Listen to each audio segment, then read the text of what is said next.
And these are just very simple analogies for the Holy Trinity, for there being one God in three persons, Father, Son, and Spirit.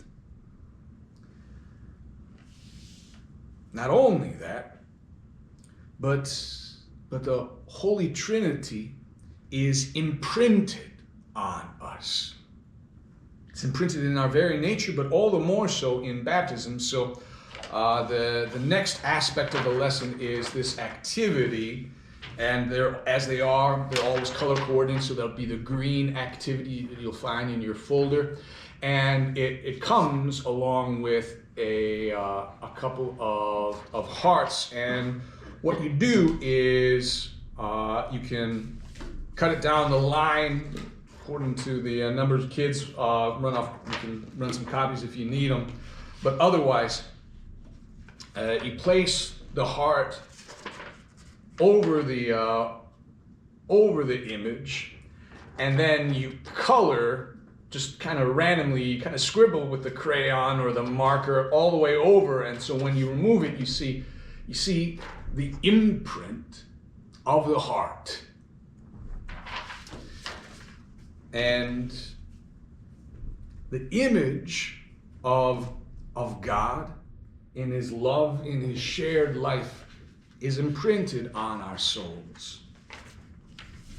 The lesson goes on to describe what that love looked like in the life of Christ.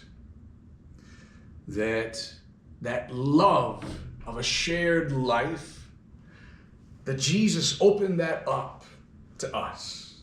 Jesus opened the life of the Trinity, opened that love to all of us through sacrificial love. That's what the love of the Most Holy Trinity is like. It's a love that gives itself away. And we see that in the incarnation and in Jesus, leaving behind the glory of heaven to come join us here in a world that's in a lot of ways broken. We see it in the humility of Jesus, that here is God present in the world, but he lives this hidden life. For 30 years, people didn't know that he was God.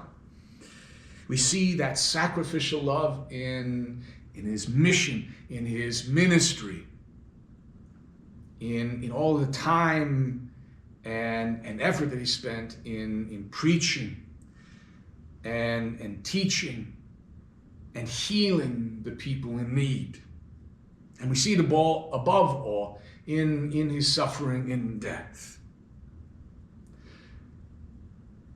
God is love, and that's the verse, the best verse to focus on in this lesson.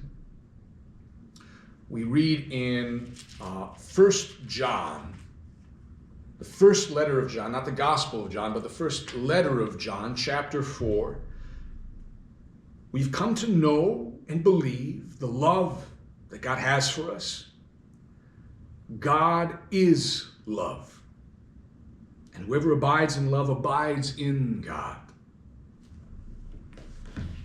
That love that Jesus shows to us, it's a revelation of the Trinity, of the selfless and, in a broken world, the sacrificial love of God for us.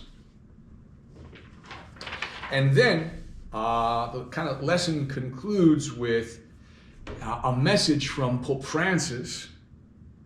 Pope Francis, he reminds us that perfect families don't exist.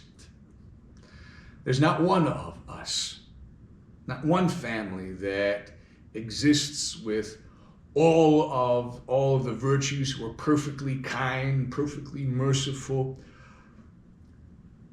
Love is about learning.